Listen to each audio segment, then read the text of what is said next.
नमस्कार परीक्षार्थी मित्रांनो, स्पर्धा परीक्षा मार्गदर्शनमध्ये तुमच्या सर्वांचं स्वागत आहे. तर या व्हिडिओमध्ये आपण जून महिन्यातील सर्व महत्त्वाच्या चालू घडामोडी पाहणार आहोत. तर हे लिहिण्यामध्ये तुम्ही वेळ वाया घालवू नका. याची ऑलरेडी PDF टेलिग्राम ग्रुपमध्ये टाकलेली आहे, तिथून तुम्ही PDF घ्या. हा व्हिडिओ फक्त तुम्ही रेफरन्ससाठी वापरा, ठीक आहे. तर चला व्हिडिओला सुरुवात करूया. दरवर्षी 1 जून हा जागतिक पालक दिन म्हणून जगभरामध्ये साजरा केला जातो. जागतिक पालक दिन 2024ची थीम म्हणजेच यावर्षीची थीम ही खेळदार पालकत्वाचे वचन ही होती. IIT मद्रास स्टार्टअप अग्निकुल कॉस्मॉसने सिंगल पीस त्रिमितीय 3D प्रिंटेड इंजिनसह जगातील पहिले रॉकेट लॉन्च केले आहे. दहशतवादाचा मुकाबला करण्यासाठी भारत आणि जपान यांच्या संयुक्त कार्यसमितीची 6वी बैठक पार पडलेली आहे. खाण मंत्रालयाने बेंगळुरू येथे ग्रेनाइट आणि संगमरवरी खाणकामावर कार्यशाळा आयोजित केली होती. अमेरिकन नागरिक हरप्रीत सिंग चिमा आणि नवनीत कौर चिमा हे माउंट एव्हरेस्ट गाठणारे पहिले शीख जोडपे ठरले आहेत. रिझर्व्ह बँक ऑफ इंडियाने म्हणजेच आपल्या RBIने ब्रिटनमधून 100 टनाहून अधिक सोने देशामध्ये परत आणलेले आहे. NIMHANS ला 2024चा नेल्सन मंडेला पुरस्कार जागतिक आरोग्य संघटनेकडून प्राप्त झालेला आहे आरोग्य सेवांच्या प्रचारासाठी. तर NIMHचा लॉंग फॉर्म तुम्हाला कमेंट बॉक्समध्ये सांगायचा मित्रांनो, लक्षात ठेवा. कदाचित त्याचा लॉंग फॉर्म जर विचारला तर ते पण तुम्हाला माहिती पाहिजे. रिलायन्स इंडस्ट्रीज चेन्नईजवळ भारतातील पहिल्या मल्टी मॉडेल लॉजिस्टिक पार्कचे बांधकाम सुरू करणार आहे. कोणती कंपनी? तर रिलायन्स इंडस्ट्रीजच्या अंतर्गत हे काम होणार आहे. 6 नाटो देश मिळून रशियाविरुद्ध ड्रोन भिंत बांधणार आहेत. रशियाविरुद्ध 6 नाटो देश ड्रोन भिंत बांधणार आहेत. तर नाटोमध्ये कोणते कोणते 2 देश येतात ते देखील लक्षात घ्या, महत्त्वाचं असणार आहे ते. लोकसभा सार्वत्रिक निवडणूक दरम्यान सोशल मीडियावर मतदान जागृतीमध्ये निवडणूक आयोगाने जाहीर केलेल्या क्रमवारीत राजस्थान व झारखंड या 2 राज्यांनी संयुक्तपणे पहिले स्थान मिळवले आहे. सध्या चर्चेत असलेले विवेकानंद रॉक मेमोरियल तामिळनाडू राज्यामध्ये आहे. लक्षात ठेवा मित्रांनो, सध्या चर्चेत होतं सध्या विवेकानंद रॉक मेमोरियल, तर ते तामिळनाडू राज्यामध्ये आहे. राजधानी दिल्लीमध्ये अंमली पदार्थांच्या व्यसनाबद्दल लोकांना जागरूक करण्यासाठी दिल्ली पोलिसांनी से नॉट टू ड्रग्स या थीमवर चित्रकला स्पर्धा आयोजित केली होती. तर कोणी केली होती आयोजित? तर दिल्ली पोलिसांनी. केरळ राज्याने शालेय अभ्यासक्रमात आर्टिफिशियल इंटेलिजन्स AIचा समावेश केला आहे. तर केरळ राज्याने जे AIचा समावेश केलेला आहे, तर हा प्रश्न म्हणजे आता आपल्या महाराष्ट्रातल्या परीक्षेमध्ये तर विचारला नाही, कोणत्या पोलीस भरतीला नाही, आरोग्य सेवकला नाही, ZPला नाही, पण हा प्रश्न केंद्रीय परीक्षांमध्ये आलेला आहे. त्यामुळे मागच्या महिन्यात पण मी हा प्रश्न घेतला होता, या महिन्यात पण परत घेतलेला आहे. लक्षात असू द्या, आर्टिफिशियल इंटेलिजन्स म्हणजे AIचा समावेश शालेय अभ्यासक्रमामध्ये केरळ राज्याने केलेला आहे. सध्या व्हॉट्सअपला तुम्ही जर अपडेट केला असेल तर व्हॉट्सअपमध्ये देखील AI निळा जे आयकॉन आलेले वरी चॅटच्या वरी, तर त्याच्यातून तुम्ही AIचा वापर करू शकता. AI कसं काम करतं, तुम्ही त्यांना जे प्रश्न विचारतात त्याची माहिती पुरवण्याचं काम AI पुरवतात. स्टील उद्योगाला चालना देण्यासाठी रांची येथे 2 दिवसीय आंतरराष्ट्रीय परिषद सुरू झाली आहे. स्टील उद्योगाला चालना देण्यासाठी. तर मित्रांनो, महाराष्ट्रातील स्टील हब म्हणून एक शहर ओळखलं जातं. ते कोणतं शहर आहे तुम्हाला माहिती आहे का? तर जालना शहराला स्टील हब म्हणून ओळखलं जातं. अदानी ग्रीन एजन्सीद्वारे जगातील सर्वात मोठे अक्षय ऊर्जा उद्यान भारतातील गुजरातमध्ये कच्छ जिल्ह्यात तयार होत आहे. रिलायन्स इंडस्ट्रीज भारतातील पहिले मल्टीमॉडेल लॉजिस्टिक पार्क तयार करणार आहे. 2024च्या ऑलिम्पिकसाठी पात्र ठरणारा निशांत देव हा पहिला भारतीय पुरुष बॉक्सर ठरला आहे. फिनलंड हा एक अतिशय शांततामय राहण्यास अनुकूल असा देश आहे. UEFA चॅम्पियनशिप फुटबॉल लीगचे विजेतेपद रियाल मॅद्रिद या संघाने पटकावले आहे. तर रियाल मॅद्रिद क्लबने 15व्यांदा हे फुटबॉल लीगचे विजेतेपद पटकावले आहे. त्या संघाचा हा 15वी वेळ होती ज्यांनी परत UEFAचं चॅम्पियनशिप फुटबॉल लीगचं विजेतेपद पटकावलेलं आहे. आंतरराष्ट्रीय क्रिकेटमध्ये 606 मारणारा रोहित शर्मा हा जगातील पहिला आणि एकमेव खेळाडू ठरला आहे. मुंबईचे सुप्रसिद्ध पोलीस अधिकारी कृष्ण प्रकाश यांना हिंदी साहित्य भारती पुरस्काराने सन्मानित करण्यात आले आहे. पंतप्रधान नरेंद्र मोदी यांनी जागतिक पर्यावरण दिनानिमित्त एक पेड माँ के नाम ही मोहीम सुरू केली आहे. 18व्या लोकसभेच्या निवडणुकीत एकूण 74 महिला खासदार निवडून आलेले आहेत.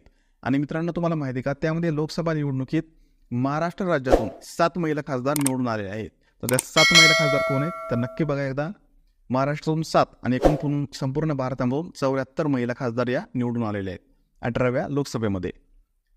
तर 18व्या लोकसभा निवडणुकीत राहुल गांधी हे रायबरेली व वायनाड या 2 मतदारसंघातून निवडून आलेले आहेत. इस्रो या संस्थेने प्रवाह हे सॉफ्टवेअर विकसित केले आहे.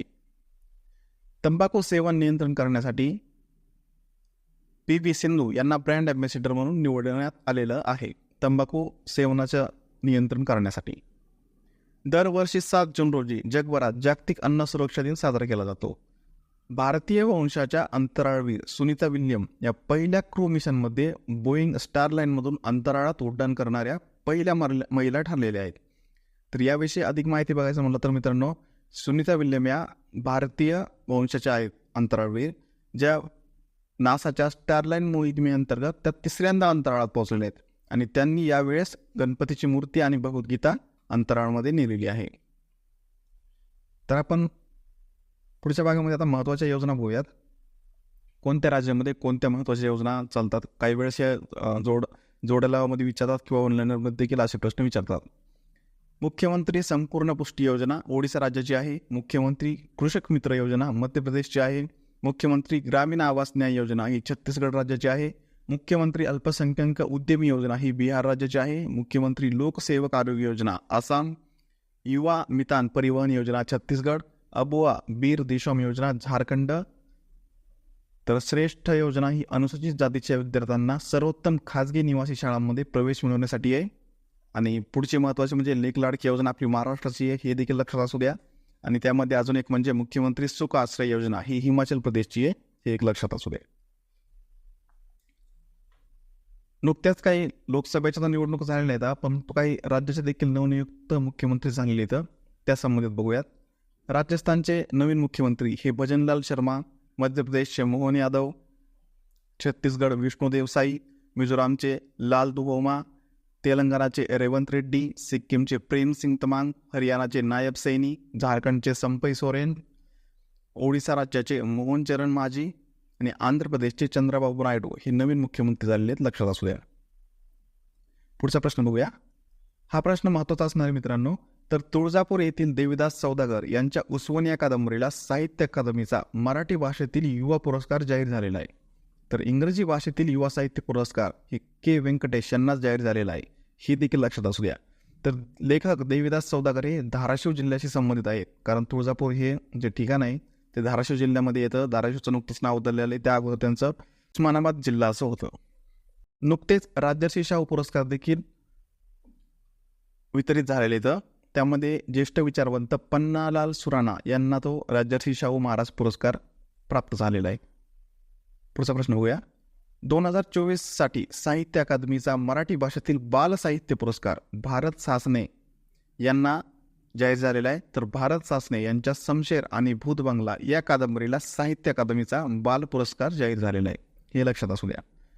कोलकाता उच्च न्यायालयाने पश्चिम बंगाल या राज्याच्या सरकारला तृतीयपंथीयांना सरकारी नोकऱ्यात 1% आरक्षण देण्याचे निर्देश दिलेले आहेत. जपान या देशामध्ये स्ट्रेप्टोकोकन टॉक्सिक शॉक सिंड्रोम नावाचा आजार आढळून आला आहे. सध्या मित्रांनो हा आजार खूप चर्चेमध्ये होता. कोरोनासारखाच हा आजार जगभरामध्ये पसरला जाईल अशी देखील बातमी येत होती त्यामध्ये काही दिवसापूर्वी. त्यामुळे हे लक्षात असू द्या की स्ट्रेप्टोकोकनस टॉक्सिक शॉक सिंड्रोम हा आजार जपान देशामध्ये आला होता. भारत देशातील सैन्याने देशातील पहिली त्वचा बँक सुरू करण्याची घोषणा केलेली आहे. भारत देशातील सैन्याने. जागतिक सिकलसेल जागरूकता दिन हा 19 जून रोजी साजरा करण्यात येतो. महाराष्ट्र शासनाकडून पर्यटन स्थळाचा अवर्ग दर्जा मंजूर करण्यात आलेले राजुरेश्वर गणपती देवस्थान हे जालना जिल्ह्यातील आहे, हे लक्षात असू द्या. राजुरेश्वर गणपती देवस्थान हे जालना जिल्ह्यामध्ये आहे आणि त्याला नुकताच अवर्ग दर्जा मंजूर करण्यात आलेला आहे. महाराष्ट्र राज्यात दहशतविरोधी पथकाच्या प्रमुखपदी ATS नवल बजाज यांची नियुक्ती करण्यात आलेली आहे. 18व्या लोकसभेच्या अध्यक्षपदी पुन्हा ओम बिर्ला सलग दुसऱ्या वेळी बहुमताने निवडून आलेले. तर लोकसभेच्या अध्यक्षपदी त्यांची पुन्हा एकदा वर्णी लागलेली आहे ओम बिर्ला यांची. 18व्या लोकसभेच्या विरोधी पक्षनेतेपदी राहुल गांधी यांची निवड झाली आहे.